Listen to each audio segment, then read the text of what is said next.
Morning students. BEd second year के paper first knowledge and curriculum ज्ञान और पाठ्यचर्या विषय के अंतर्गत हम कल ज्ञान और शिक्षा में अंतर को हम देख रहे थे, जो हमारा पूर्ण नहीं हुआ। इसके हम 4 पॉइंट्स देख चुके थे। पहला था शिक्षा अनौपचारिक प्रक्रिया है, औपचारिक प्रक्रिया है।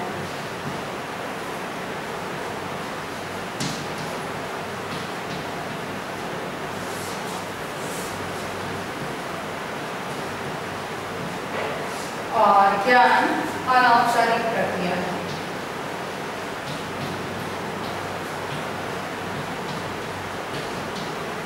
ठीक है ना, कल हम इसको पढ़ चुके थे कि ज्ञान शिक्षा औपचारिक प्रक्रिया है और ज्ञान अनौपचारिक प्रक्रिया है। औपचारिक प्रक्रिया क्योंकि इसके लिए बाकायदा कोई एक संस्था निर्धारित होती है, इसको शिक्षा प्रदान करने के लिए कोई एक सरकार के द्वारा या प्रबंधन के द्वारा किसी व्यक्ति को नियुक्त किया जाता है। इसीलिए यह निश्चित पाठ्यक्रम होता है, निश्चित समय सीमा होती है, उसके अंतर्गत उसे पूर्ण कराया जाना आवश्यक होता है। निश्चित गतिविधियाँ होती हैं जिसका पूर्ण होना अनिवार्य होता है। इसीलिए इस शिक्षा औपचारिक प्रक्रिया है और ज्ञान अनौपचारिक प्रक्रिया है। दूसरी बात कल हमने इस पर देखी थी कि शिक्षा के द्वारा प्रदान की जाती है।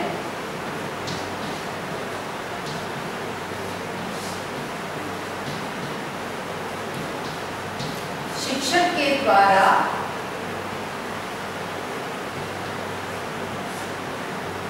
प्रदान की जाती है और इसके लिए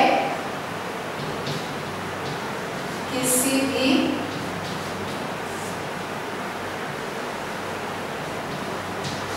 व्यक्ति को नियुक्त नहीं किया जाता।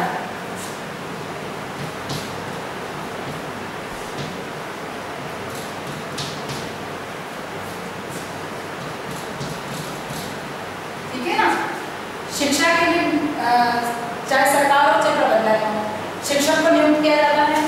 और ज्ञान के लिए सरकार या प्रबंधन के द्वारा किसी भी प्रकार के किसी व्यक्ति को नियुक्त नहीं किया जाता है। तीसरी बात, विविध प्रकार की संस्थाओं में प्रदान की जाती है। विविध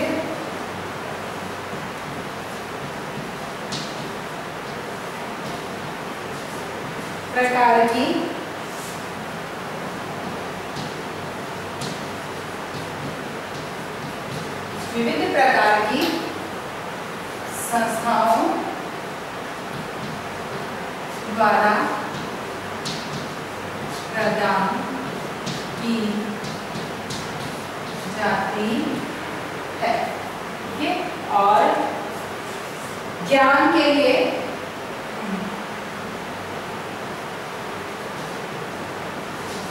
किसी भी प्रकार की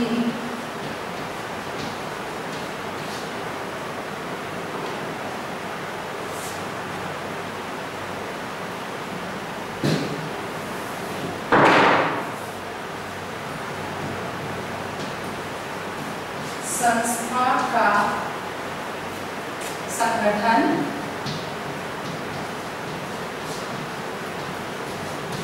नहीं किया जाता। चौथी बात जो हमने कल देखी थी वह थी कि शिक्षा के लिए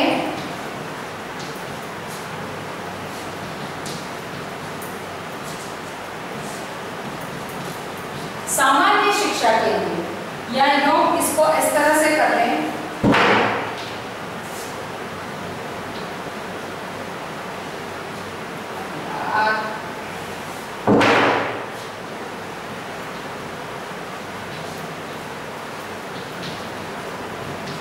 अच्छी शिक्षा के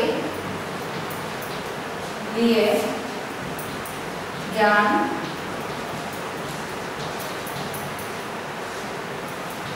आवश्यक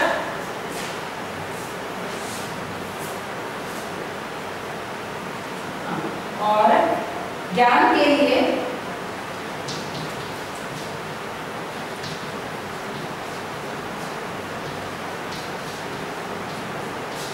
शिक्षा आवश्यक है। यहाँ ये समझने का है कि अच्छी शिक्षा के लिए ज्ञान होना आवश्यक है, सामान्य के लिए नहीं। ठीक है ना?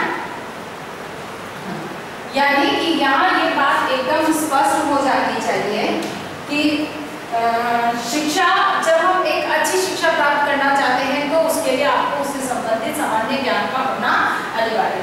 लेकिन सामान्य ज्ञान शिक्षा के लिए ज्ञान की आवश्यकता नहीं होती है, जबकि ज्ञान के लिए शिक्षा का होना अनिवार्य है। कल हम यहाँ तक सारी बात को कर चुके थे। अब हम 5वें पॉइंट से आगे बात करेंगे, क्योंकि कल हम यहाँ तक सारी बात को समझ चुके थे, लेकिन चूंकि कल की बात हमारी अधूरी रहेगी, इसलिए इसको पूर्ण करने के लिए या उसको कंटिन्यू करने के लिए इसको वापस लिया गया। अब नेक्स्ट जो आता है, शिक्षा व्यवस्था में परिवर्तन किया जा सकता है।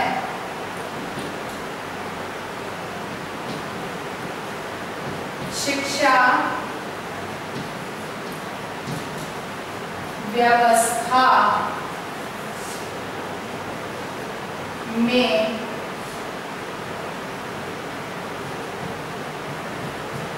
परिवर्तन किया जा सकता है, जबकि ज्ञान में किसी प्रकार का परिवर्तन नहीं किया जा सकता।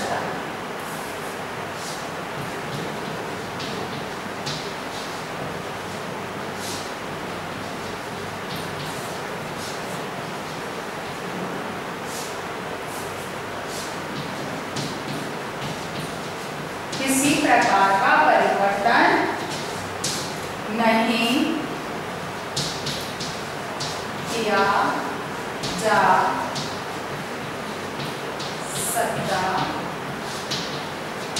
है। शिक्षा व्यवस्था में परिवर्तन किया जा सकता है क्योंकि शिक्षा व्यवस्था में आवश्यकता, स्थान, कहना चाहिए कि वातावरण, परिस्थिति के अनुसार उसमें परिवर्तन किया जा सकता है, लेकिन ज्ञान की स्थिति में कोई परिवर्तन नहीं आता है। इसमें स्थान, परिस्थिति, वातावरण का कोई प्रभाव नहीं पड़ता है, क्योंकि ज्ञान जो है वो अंतिम सत्य है, यानी कि समस्त प्रमाणों के आधार पर उसे चुना या उसको निर्धारित स्वीकार किया जाता है। लेकिन शिक्षा व्यवस्था में स्थान, परिस्थिति, वातावरण, आवश्यकता, रुचि के अनुसार उसमें परिवर्तन किया जा सकता है या परिवर्तन की संभावनाएं विद्यमान रहती है, लेकिन ज्ञान में ऐसा संभव नहीं है क्योंकि वह शाश्वत सत्य हो जाता है। अगली बात इसके अंतर्गत आती है, शिक्षा प्रक्रिया अनिवार्य है। शिक्षा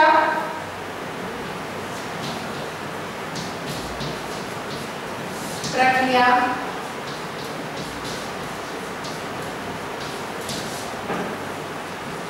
अनिवार्य है और इसमें छात्र स्वयं प्राप्त कर सकता है।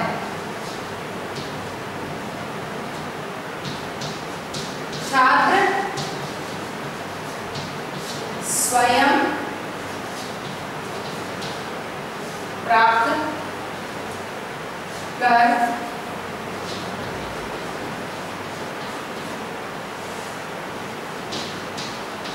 ठीक है।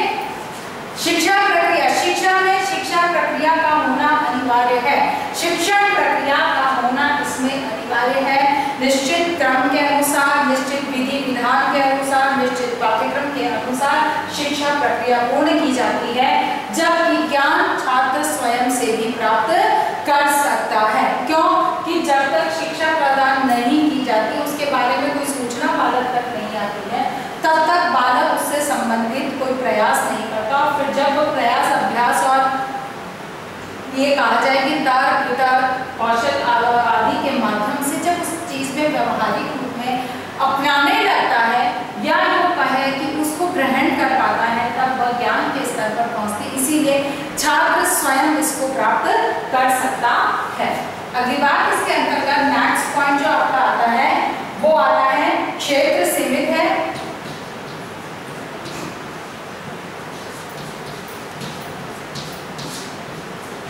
और इसका व्यापक।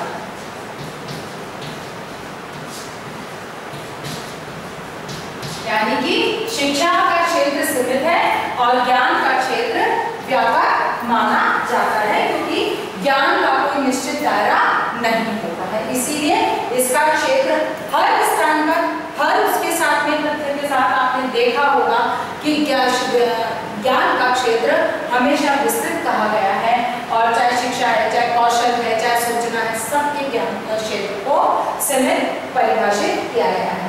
फिर इसमें शिक्षा के द्वारा रोजगार,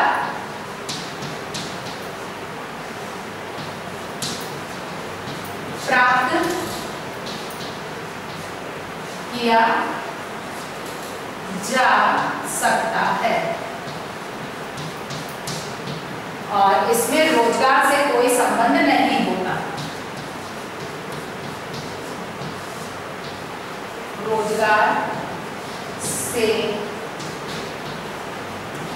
कोई संबंध नहीं होता। ठीक है ना। शिक्षा निश्चित है कि शिक्षा, आपने जिस तरह की शिक्षा प्राप्त की उससे संबंधित आप रोजगार प्राप्त कर सकते हैं। फॉर एग्जाम्पल कि आप लोग बीएड की शिक्षा प्राप्त कर रहे हैं, प्रशिक्षण प्राप्त कर रहे हैं, तो निश्चित है कि आप रोजगार, एक शिक्षक के रूप में रोजगार को प्राप्त कर सकेंगे, लेकिन ज्ञान का रोजगार से कोई संबंध नहीं है। बहुत सारी ऐसी बातें हैं जो आपके इस प्रशिक्षण से कोई संबंधित नहीं होगी, लेकिन फिर भी इस प्रशिक्षण काल के दौरान विभिन्न अनुभवों से आप उसे अर्जित करते हैं, अर्थात उसका आपके रोजगार से कोई संबंध नहीं होता है। अगली बात इसके अंतर्गत आती है आपकी रुचि उत्पन्न करने के प्रयास किए जाते हैं। रुचि उत्पन्न करने के प्रयास किए जाते हैं, और इसमें पूर्णतः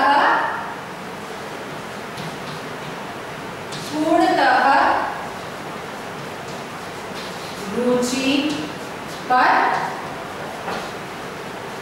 निर्भर करता है। ठीक है ना। शिक्षा में निश्चित है कि रुचि उत्पन्न करने के लिए बहुत सारे साधनों, संसाधनों का प्रयोग किया जाता है, विभिन्न प्रकार की विधि प्रविधि का उपयोग किया जाता है, लेकिन ज्ञान पूर्णतया रुचि पर निर्भर करता है कि आपके जिस क्षेत्र में रुचि है आप उसी क्षेत्र से संबंधित प्रयास करेंगे और उससे संबंधित विभिन्न जानकारियों को जुटाने का प्रयास करें। लेकिन जिस क्षेत्र में आपको कोई रुचि नहीं है आप उससे संबंधित किसी भी प्रकार के कोई प्रयास नहीं करें। शिक्षा बेशक प्राप्त कर सकते हैं, क्यों कि उसमें इंटरेस्ट डेवलप करते हुए, जैसे कि किसी पाठ को पढ़ाते समय शिक्षक ने कोई खेल विधि का उपयोग किया, तो निश्चित है कि खेल में आपकी रुचि है तो आपने उस रुचि के माध्यम से उस चीज को सीखा अवश्य है, लेकिन उससे संबंधित ज्ञान आपके स्तर तक आप पहुंचोगे, इसके लिए आपकी रुचि पर निर्भर करता है। अगर रुचि होगी तो आप उसे और आगे बढ़ाएंगे और नहीं होगी तो नहीं बढ़ाएंगे। इसीलिए ज्ञान पूर्णतया रुचि पर निर्भर करता है। और इसमें शिक्षा में सरकार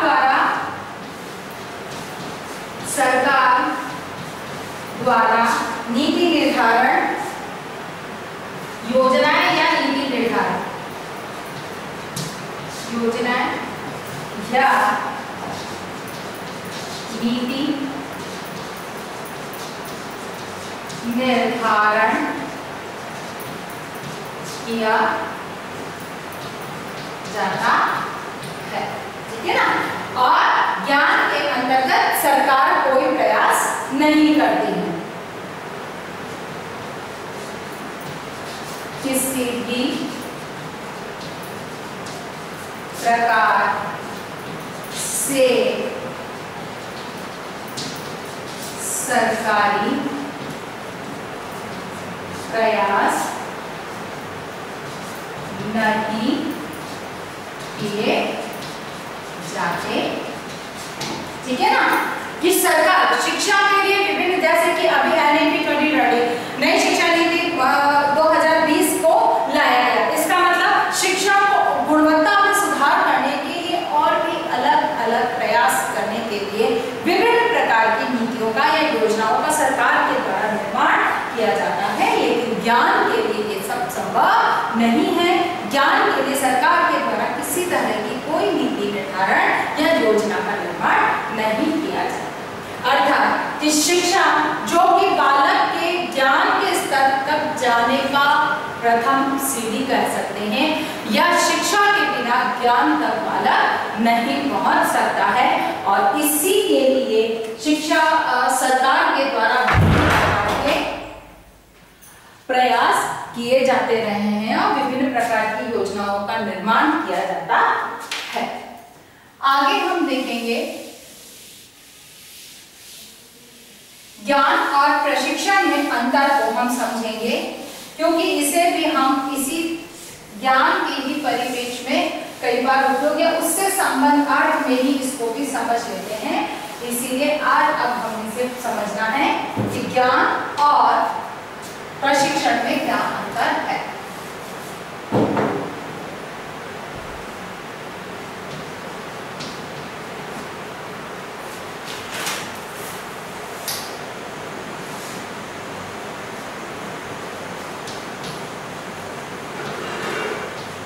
ज्ञान और प्रशिक्षण, सबसे पहली बात इसके अंदर आती है विभिन्न प्रकार की योग्यता प्रदान करने हेतु प्रयास किया जाता है। विभिन्न प्रकार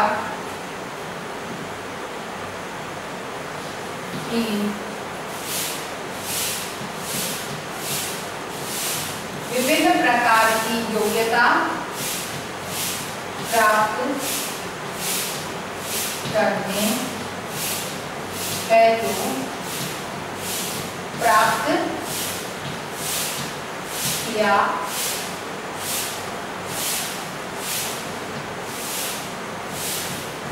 जाता है। और ज्ञान में क्या है, प्रथा से कोई प्रयास नहीं किए जाते। प्रथा से कोई प्रयास नहीं किए जाते, ठीक है ना। प्रशिक्षण और ज्ञान, प्रशिक्षण क्या है कि जिसमें व्यक्ति किसी विशिष्ट कौशल या योग्यता को व्यवहारिक प्रक्रिया के द्वारा उसको सीखता है। अब प्रशिक्षण और ज्ञान के अंतर को अगर समझते हैं तो प्रशिक्षण विभिन्न प्रकार की योग्यताओं को प्राप्त करने के लिए प्राप्त किया जाता है। जैसे कि एक शिक्षक में किस प्रकार के गुण होने चाहिए या किस प्रकार से एक शिक्षक प्रभावी ढंग से कक्षा कक्ष में शिक्षण कार्य कर सकता है, तो इसके लिए आप लोग शिक्षक प्रशिक्षण टीचर्स ट्रेनिंग की डिग्री हासिल कर रहे हैं, यानी कि उस ट्रेनिंग को आप लोग हासिल कर रहे हैं। लेकिन ज्ञान के लिए किसी प्रकार के प्रशिक्षण की या किसी प्रकार के प्रयास की आवश्यकता नहीं होती है, क्योंकि यह अभ्यास के साथ स्वतः ही प्राप्त हो पाता है।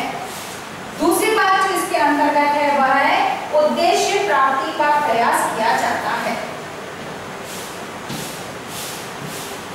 उद्देश्य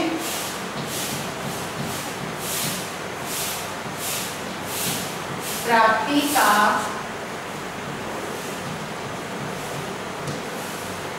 प्रयास किया जाता है, ठीक है। उद्देश्य प्राप्त करने के लिए प्रयास किए जाते हैं, जबकि ज्ञान में ऐसा कुछ नहीं होता है। उद्देश्य का निर्धारण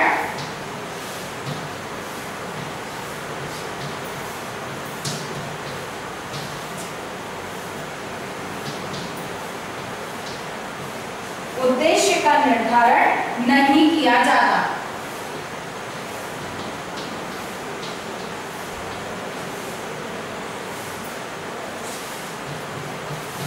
ठीक है, प्रशिक्षण निश्चित है कि किसी उद्देश्य पर आधारित होता है, यानी कि किसी उद्देश्य को प्राप्त करने के लिए प्रशिक्षण प्राप्त किया जाता है, जबकि ज्ञान के लिए किसी प्रकार के उद्देश्य का निर्धारण नहीं होता है कि इसी चीज का ज्ञान हासिल करना है, इस लक्ष्य को प्राप्त करना है, इस लक्ष्य को प्राप्त करना है। वो तो शिक्षा या फिर प्रशिक्षण का अंग होता है।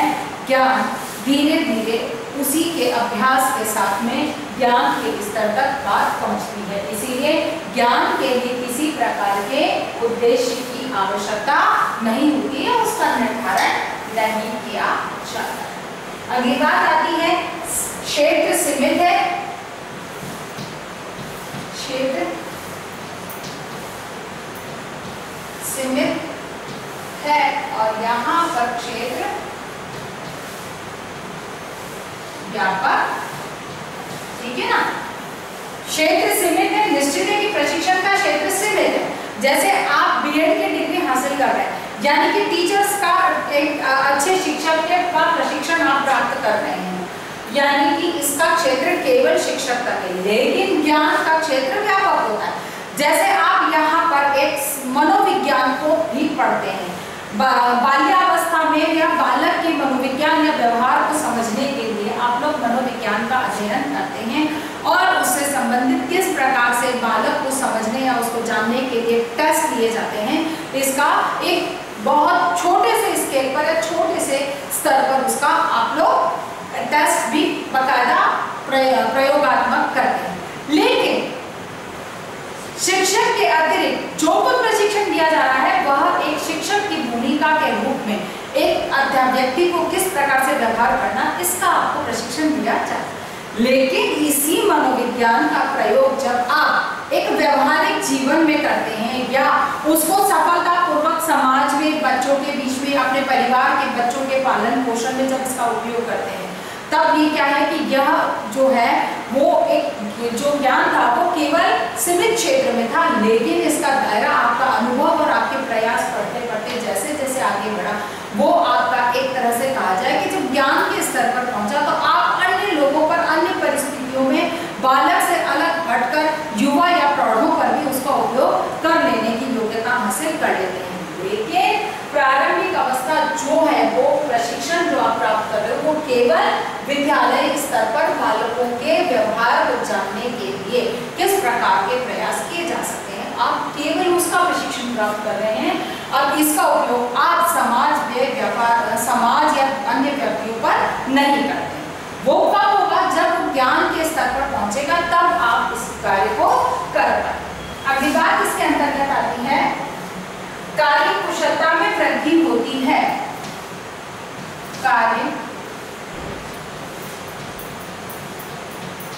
कार्य कुशलता में वृद्धि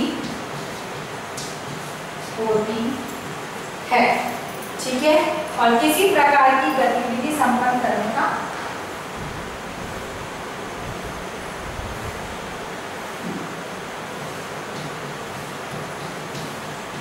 गतिविधि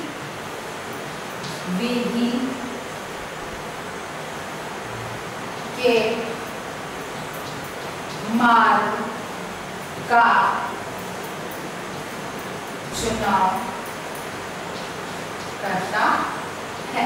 ठीक है, ज्ञान के अंदर प्रशिक्षण के अंदर आप में किसी एक कार्य को करने के कौशल की प्राप्ति होती है, यानी कि किसी कार्य को करने के लिए आप में एक प्रकार के स्किल का डेवलपमेंट होता है। ठीक है ना, तो जो प्रशिक्षण है, जो ट्रेनिंग है, उसके माध्यम से आप किसी एक प्रकार के प्रशिक्षण या उसका ट्रेनिंग या स्किल का डेवलपमेंट कर पाते हैं। लेकिन ज्ञान के अंदर एक जो कोई इवेंट आपको करना है, कोई गतिविधि आपको करनी है, तो उसके लिए मार्ग का चुनाव या उसके पथ, यानी कि उस काम को कैसे करना है, how to be do that work, उसके लिए एक प्रकार का हमें एक पथ दिखाता है या एक रास्ता दिखाने का कार्य ज्ञान करता है। यहाँ पर किसी कार्य कौशल के लिए या किसी स्किल का उपयोग यहाँ पर नहीं हो रहा है। यहाँ पर केवल आपके एक गतिविधि या आपके एक इवेंट को ऑर्गेनाइज करने का रास्ता चुनाव या उसका मार्ग आपको चुनना होता है या चुनाव करने में सहायता देता है। नेक्स्ट बात आती है व्यवहारिक प्रक्रिया है।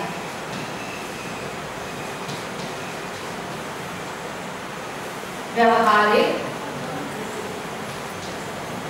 प्रक्रिया है और यह है सैद्धांतिक नियमों सिद्धांतों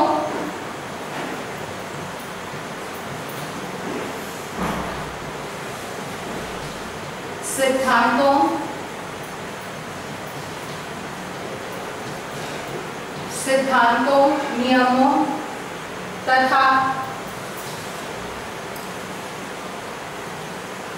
सूत्रों को बताया जाता है। सूत्रों को बताया जाता है। ठीक है ना। जो प्रशिक्षण है, जो ट्रेनिंग है, इसके अंतर्गत आपका व्यवहारिक प्रक्रिया यानी कि आपका एक प्रैक्टिकल वर्क क्रिया होती है। इसके अंदर आप कोई भी कार्य हो उसको व्यवहारिक रूप में अपने व्यवहार में, अपने बिहेवियर में उसका यूज या उपयोग करके या प्रदर्शन उसको प्रदर्शित करते हो। लेकिन ज्ञान के अंदर सिद्धांत नियम सूत्र आदि को बताया जाता है, उन्हें समझाया जाता है और इन्हीं सिद्धांत नियमों या सूत्रों को जो व्यवहारिक प्रयोग है या उपयोग है वो प्रशिक्षण के माध्यम से व्यक्ति प्राप्त करता है। अर्थात कि प्रशिक्षण में ट्रेनिंग के अंदर उसका व्यवहारिक स्वरूप आता है और ज्ञान के अंदर उसका सैद्धांतिक स्वरूप सामने आता है। अगली बात इसके अंतर्गत जो आती है, इसमें प्रदर्शन किया जाता है और इसमें प्रदर्शन नहीं किया जाता।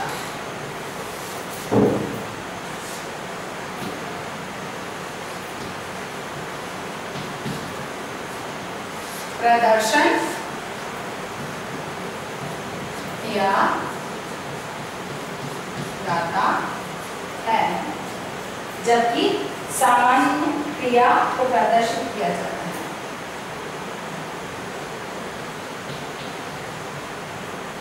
सामान्य क्रिया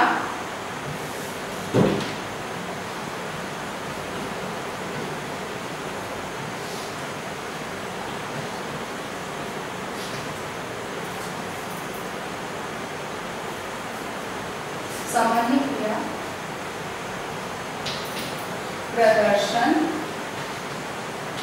किया जाता है और इसमें जो है आपका प्रभावशाली प्रदर्शन होता है।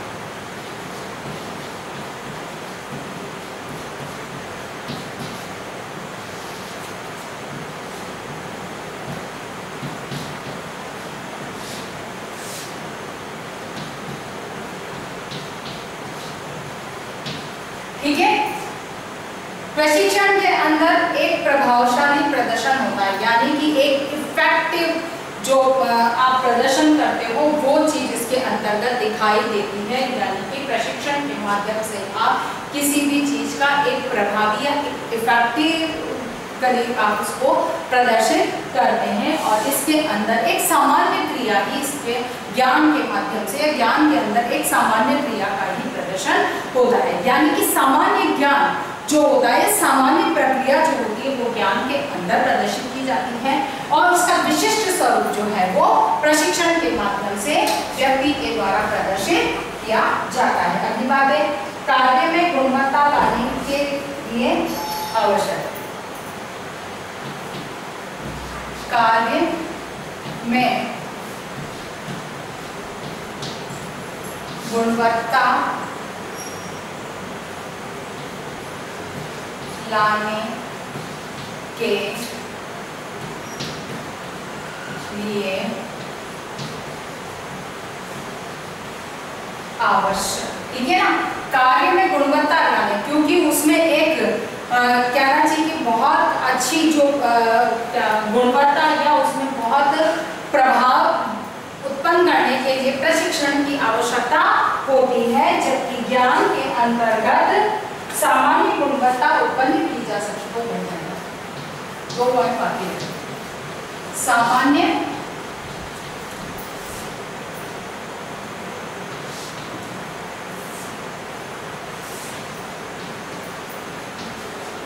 उत्पन्न की जाती है, यानी कि प्रशिक्षण के माध्यम से क्वालिटी स्पेशल, वरना कहना चाहिए कि क्वालिटी पर ध्यान दिया जाता, इसमें एक सामान्य गुणवत्ता यानी कि एक सामान्य योग्यता पर इस पर ध्यान दिया जाता है, जबकि प्रशिक्षण में विशिष्ट गुणवत्ता के ऊपर ध्यान दिया जाता है। अगली बात इसके अंतर्गत आपकी आती है, नेक्स्ट पॉइंट जो है वो है उद्देश्य या कार्य को प्रभावी बनाने, उद्देश्य या कार्य को प्रभावी बनाने का संगठनात्मक प्रयास है।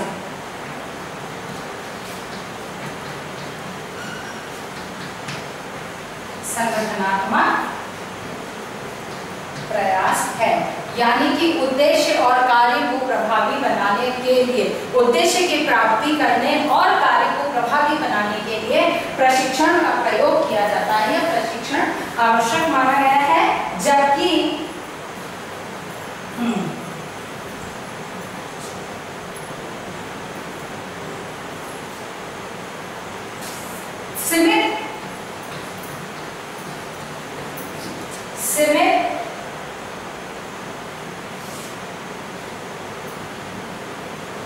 सीमित लक्ष्य तक प्राप्त किए जाते हैं। ठीक है ना, इसमें विशिष्टता रहती है और इसमें सामान्य लक्ष्य, सामान्य उद्देश्य तक बार या उसको प्राप्त करने के प्रयास किए जाते हैं। अगली बात इसके अंतर्गत आपका नेक्स्ट पॉइंट जो आता है इसमें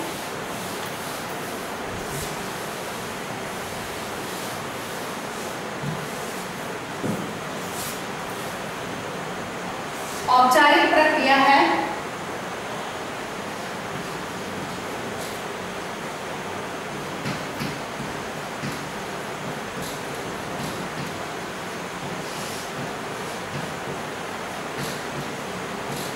यह औपचारिक प्रक्रिया है और ज्ञान अनौपचारिक है।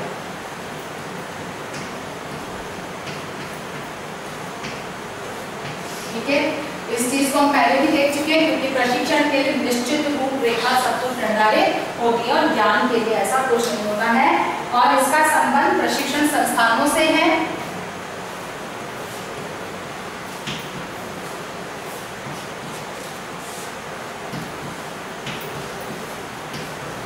संबंध प्रशिक्षण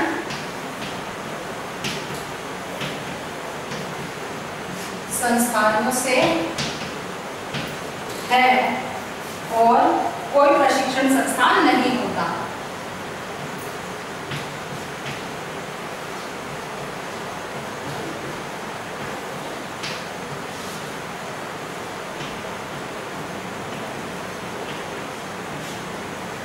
संस्थान नहीं होता। ठीक है ना, यानी कि प्रशिक्षण ट्रेनिंग के लिए कोई ना कोई इंस्टीट्यूट डेफिनेटली होता है और ज्ञान के लिए किसी प्रकार के किसी इंस्टीट्यूट की आवश्यकता नहीं होती। तो आज हमने यहाँ पर अपनी बात को हम समाप्त करते हैं कि ज्ञान, शिक्षा, ज्ञान और प्रशिक्षण में क्या अंतर होता है। क्योंकि हमने ज्ञान को विभिन्न तरीकों से समझने का प्रयास किया और जो कुछ ऐसे शब्द थे या कुछ ऐसे क्षेत्र हैं जिसको कि ज्ञान के संबंध में ही कह सुन लिया जाता है, तो उसके आधार पर भी हमने अंतर के माध्यम से ज्ञान को समझा है। तो इसी आधार पर आपको एक क्वेश्चन करना है, ज्ञान एवं शिक्षा, ज्ञान व प्रशिक्षण प्रशिक्षण में अंतर को समझाएं। ठीक है ना, ज्ञान व शिक्षा और ज्ञान व प्रशिक्षण में अंतर को समझाएं। इस प्रश्न को आपको हल करना है।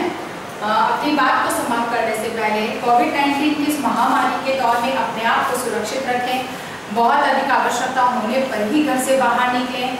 घर से बाहर निकलते हैं तो मुंह पर मास्क लगाकर निकलें। सोशल डिस्टेंसिंग का पालन करें और अपने हाथों को समय समय पर साबुन से धोते रहें या फिर सैनिटाइज करते रहें। स्वस्थ रहें, सुरक्षित रहें। धन्यवाद।